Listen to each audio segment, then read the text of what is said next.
Hey guys, if you've noticed that your robot's right here, this is going out, it's pretty easy to take it out. So first of all, just pull it and you're gonna be able to take it out. And that's what we're gonna replace. So instead of replacing the whole wheel, we're just gonna replace this. Now you could buy something like this and just put some glue, just like they have done that. So this is out of the factory, they do it this way. Obviously they do this for a reason. They do this so you have to get this serviced. You can do this yourself pretty easy. Now what I did was not buy this because obviously this will not last that long and I don't want to keep changing this. So what I bought are these guys. So see these guys right here? They're a lot pricier than getting a strip of this and then gluing it here, but you guys can see the big difference. So this, you shouldn't have to change it ever again. As you can see, it's significantly thicker. However, this should just last forever because it's just rubber. It's the way that they should have made this in the first place. But obviously they did that as a money grab, so you have to get the serviced once in a while. Anyways, let's just take off the other one. We're just gonna pull it off. The other one actually hasn't started breaking, but might as well change both of them. What I'm gonna do is just take out this guy, and then we're just gonna install the other one.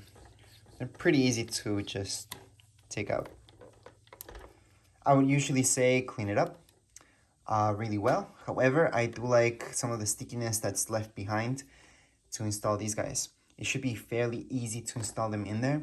So there's several ways you could do this. Now they tell you that you could just lift it up like so, and then just kind of place it in there. Or you could take it apart and then place this there. So as a precaution, I would always tell you guys to take out the battery. And yes, that's very valid. However, in this case, I don't really see it necessary, so we're not gonna do that. Now, what you don't need to do is take out any screws or anything like that. This is actually not that hard to put in, but not that easy at the same time. So as long as you push this like so, and you just kind of figure it out, this will go in. This does stretch, so it will go in. So just push it in a little bit.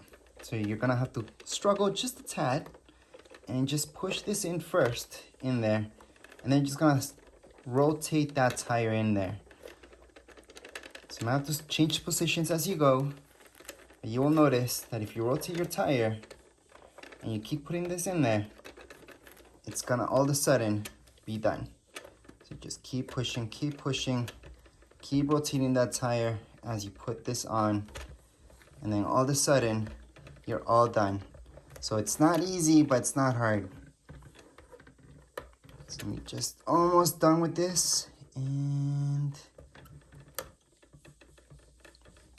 so another way would be to open it up, but there's no need to do that. You can just struggle with this a little bit until it's all done. So there you go. So that's how it looks like. Obviously, there is a difference in thickness. This is, after all, rubber. The real way that this should have been done in the first place. So it should have been like that.